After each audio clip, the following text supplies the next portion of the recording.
Hello everyone, welcome to My English, My Life, an online program for class 6 to class 12. On that, today we are going to talk about the speech which was given by Martin Luther King Jr. on receiving after acceptance of his Nobel Peace Prize for the work what he did for the people of Africans, for black Americans in America. So that was a great work which was done by Martin Luther. So today we are going to talk about him. Before going to the lesson, don't forget to subscribe who are watching this video first time and share and watch this video till the end. Then you will get totally understand the story, the speech of Martin Luther, what he given and how he delivered his speech to the people of all the nations, all the world, about the people of Africans or Americans, black Americans, after accepting his Nobel Peace Prize in Oslo. Let's talk about it.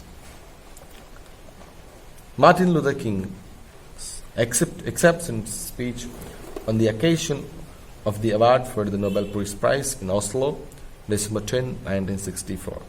Your Majesty, Your Royal Highness, Mr. President and Excellencies, ladies and gentlemen. So here, Martin Luther King is giving his acceptance speech. We know that everybody knows that after getting a Nobel Prizes, everybody will give speeches on Oslo, because it will give in the Oslo in the month of December every year. That was common for us. So on that he got a Nobel Peace Prize. After receiving his Nobel Peace Prize, he was delivering his speech for the people. So there clearly he was talking to all the nations. Before getting into that speech of Martin Luther King, let's talk about Martin Luther King. Martin Luther King, as a Baptist church priest, means we call a pastor and a civil rights activist. He worked for the people. He raised his voice for the black Americans who were ill-treated, who were struggling in America, United States. You know the stories about racism. So they were under the hands of white people. They were not even treated as human beings. When they were walking on the roads, if white people on the road, they should not walk on the people. As like in our India, we have casteism, or we can call, in our India we have a problem with the caste, high upper caste and lower caste. So at the same time there in the United States, the people of black Americans got a problem. They are not treated as a human beings. The separate toilets, separate schools, separate bus stops for black people and white people. So how far it was acceptable. So Martin Luther King, a church preacher or a pastor, raised his voice against the system. He said that all were equal. All are equal. We are all one. So he raised his voice. He raised his voice. So when he raised his voice, he got the freedom. He made a big revolutionary moment, and he given a good speech that called "I Have a Dream." For your better understanding, and below in the description I am giving the link for "I Have a Dream" speech, which was given by Martin Luther King Jr. You can watch the speech, wonderful speech. When you heard the speech, you will get a goosebumps, because he inspired the people of Americans. Even the black and white got acceptance of the words which was given by Martin Luther in the speech of "I Have a Dream." He clearly shown his views that we are all equal. We are not asking for the separate freedom. We are asking to be equal.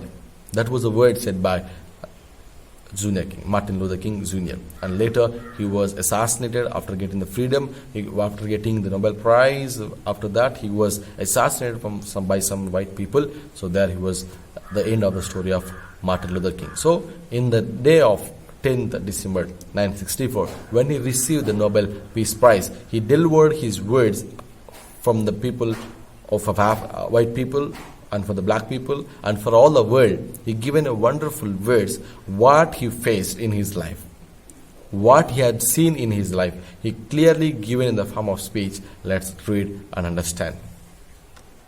I accept the Nobel Prize for Peace at a moment when 22 million Negroes of United States of America are engaged in a creative battle to the end the long night of racial injustice.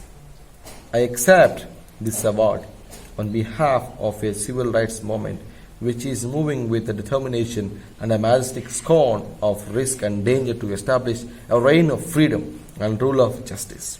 I am mindful that only yesterday in Birmingham, Alabama, our children crying out for the brotherhood were answered with fire horses, snarling dogs, and even death. I am mindful that only yesterday in Philadelphia, Mississippi, young people seeking to secure the right to vote were brutalized and murdered. And I only understand more than 40 houses of worship in the state of Mississippi alone were bombed or burned because of their offered a sanctuary to those who would not accept segregation. I am mindful that debilitating and grinding poverty afflicts my people and chains them to lowest rung of the economic ladder. So Martin Luther King, he received his Nobel Peace Prize. After his acceptance of the speech, he is talking about, on behalf of, I accept this prize. I receive this prize on behalf of the 22 millions of Negroes in the United States of America. On behalf of them, I accept this award.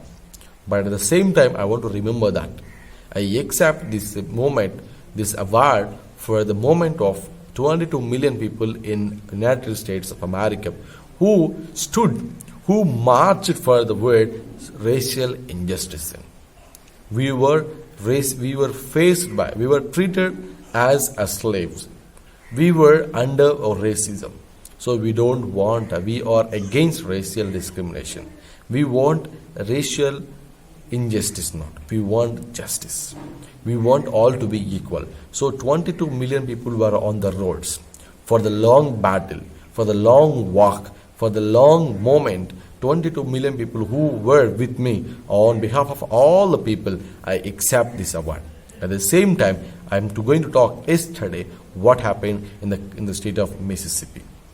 Many people were bombed. Who are the people who are worshipping the God in the church, in the compounds of churches? They were bombed. They were killed. They were murdered. On behalf of all the people, I accept this award. Today I am getting this award, but yesterday many people were killed by the people. Many people were bombed. On their houses they were bombed. So on behalf of them, I accept this award. Today we are talking about there was no racism. There was no racism in America. But yesterday what happened in Mississippi? Many houses were bombed who don't want segregation. They were bombed there and they killed many people. On behalf of them, I accept this award. I am getting this award today, but yesterday what happened? You are giving me this award for that. There was no racism in the United States of America. But yesterday, many people were brutally killed, brutally murdered, assassinated. So on behalf of them, I accept this award. Therefore, I must ask why this prize is awarded to a moment which is beleaguered and committed unrelenting struggle, to a moment which has not won the very peace and brotherhood which is essence of the Nobel Peace Prize. You are giving me Nobel Peace Prize today. I got this prize today. Why? Because for making the people peace. There was no racism in the United States of America. You awarded me this prestigious prize. What is the major intention of this peace prize? Because I made the people universally brotherhood. I made the people of black and white united. But what happened yesterday? Many people were brutally killed. Is this a necessity? Is this the correct to receive this prize? Am I eligible to take this prize? What is the motto of the prize? You told me that I made the people united. Many people were saved. But at the same time, yesterday, before the receiving of this award, many my brothers were died, brutally killed because of the white people. Then where is brotherhood? What is the use of this Nobel Peace Prize? That was a clear question. After receiving the prize, he was talking to the people through the speech. After contemplation, I conclude that this award which I receive on behalf of that moment is profound recognition that non-violence is the answer to the crucial political and moral question of our time. The need for a man to overcome oppression and violence without resorting to violence and oppression. Civilization and violence are ethical concepts. Negroes of the United States, following the people of India, have demonstrated that non-violence is sterile passivity but a powerful moral force which makes for social transformation.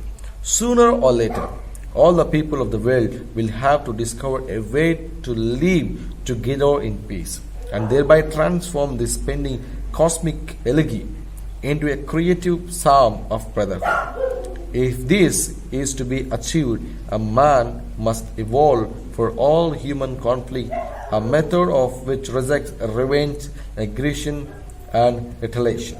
The foundation of such a method is love. The tortuous road which had led from Montgomery, Alabama to Oslo bears witness to his truth. This is a road over which millions of Negroes are traveling to find a new sense of dignity. This same road has opened for all the Americans a new era of progress and hope. It has led to a new civil rights bill, and it will, I am convinced, be winded and lengthened into a super highway of justice as Negro and white men in increasing numbers create alliances to overcome their common problems.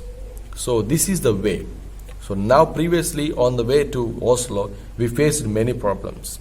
We got many struggles. We got many problems. We are not allowed to travel from one place to another place. Now we got a new civil right bill. That is, all are equal. All are equal. All are brotherhood. I thought the word non-violence is the correct manner to get freedom, which was followed by Indians, which was followed by people of India who took a non-violence as a moment to get freedom for the people, who thought that is only the weapon to get freedom. So by seeing them, sooner or later, now or then, at one time, we will get a result that non-violence is only the method to get success in human life.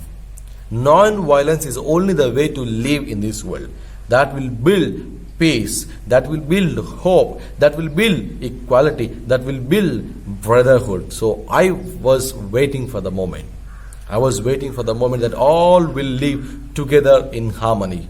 I am waiting for the day all will live together without any oppressions, without any aggregations, without any rebellion methods. All will live. I want a nation to live together in unity, in hope, in peace. That was the dream of Martin Luther King Jr.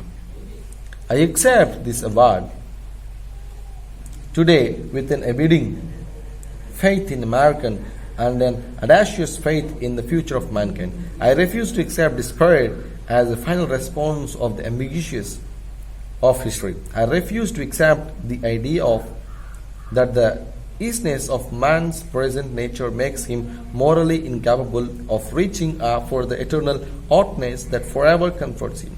I refuse to accept the idea that man is mere floatis and just in the river of life, unable to influence the unfolding events which surrounded him.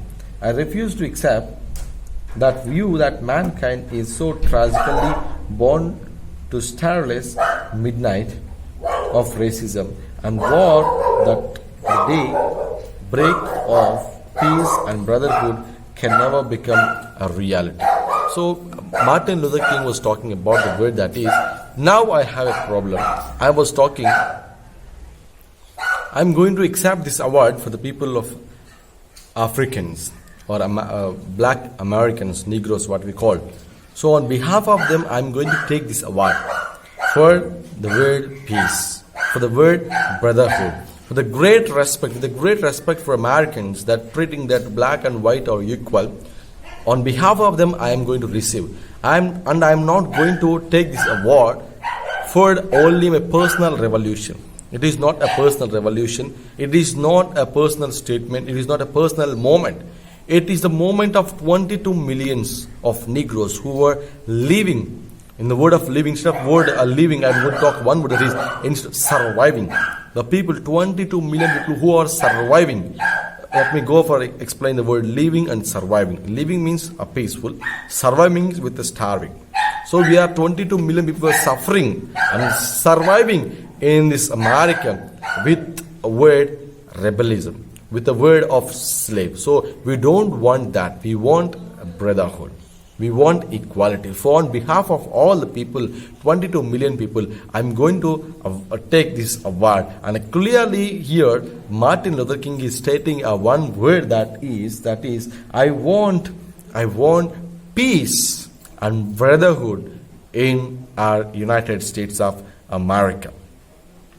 I refuse to accept the cynical notion that nation after nation must spiral down a militaristic straightway into the hell of thermonuclear destruction. I believe that unarmed with truth and unconditional love will have final word in reality. This way, right temporarily defeated is stronger than evil triumph. I believe that even amid today's mortar bursts and winning bullets, there is still hope for the brighter tomorrow. I believe that wounded justice lying prostrate on the blood-flowing streets of our nations can be lifted from this dust to shame the reign supreme among the children of men.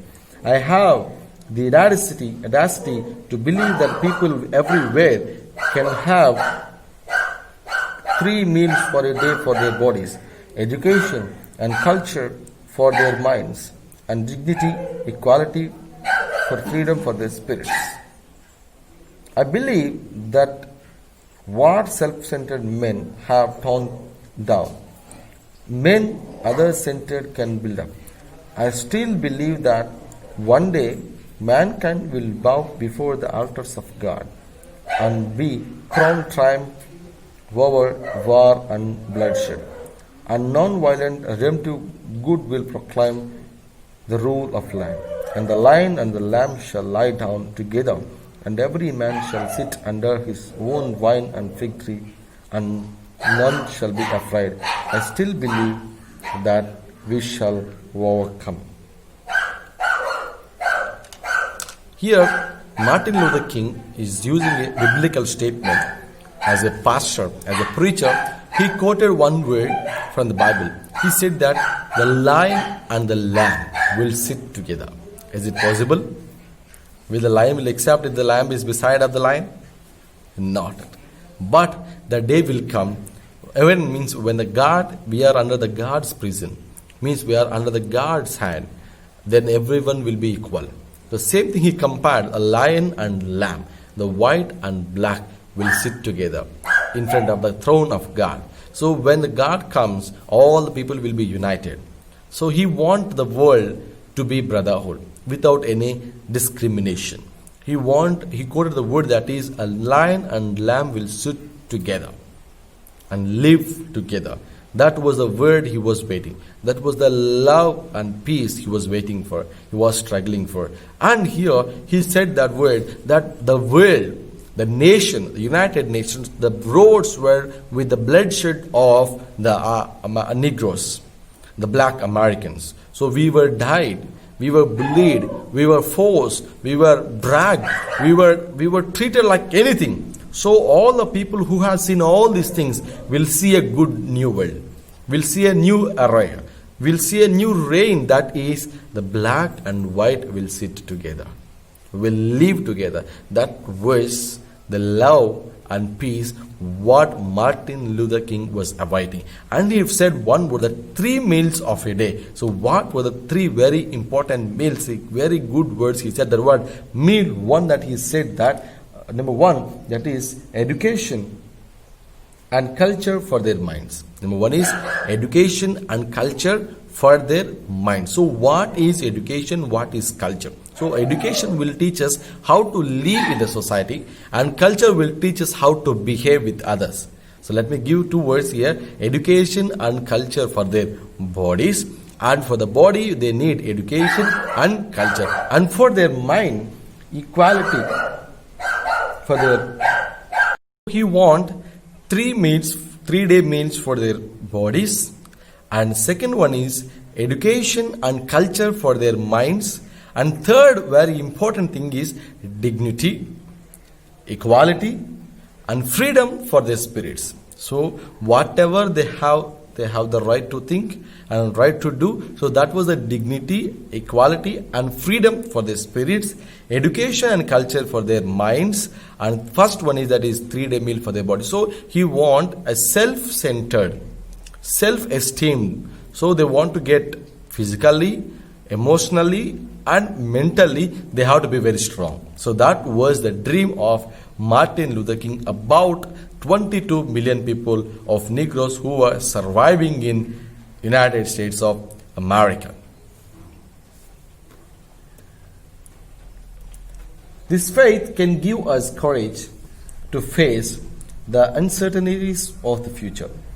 It will give our tired feet new strength as we continue our forward stride towards the city of freedom. When our days become dreary with low-hovering clouds and our nights become darker than 1,000 midnights, we will know that we are living in a creative turmoil for a genuine civilization struggle to be born. So when we are in a struggle, when we are in a deep sorrow, he was using it was a figure of speech, or we can call a metaphorical speech, which was given by our Martin Luther King. He said that when we are in a deep sorrow, when we are facing a big trouble in our life, that shows that we are going to see a great success in our lives. So when we are midnights or great dark, when we are in the great dark, that shows that we are going to see a great light in the next days. So he is saying that I have a hope that we are going to see a great nation. I shall overcome all. He said the word that we shall overcome all. Whatever we are facing now, we are going to overcome all those things in the coming days. That was a great asset. That was a great hope which was maintaining by the people of black who were living in United States of America. Today I come to Oslo as a trustee, inspired with a renewed dedication to humanity. I accept this prize on behalf of all men who love peace and brotherhood. I say I come as a trustee for in the depths of my heart. I am aware that this prize is much more than an honor to me personally. Every time I take a flight, I am always mindful of my people who makes a successful journey possible. The known pilots and unknown ground crew. So we are in the journey. So when we are traveling from one place to another place, the pilots are well trained.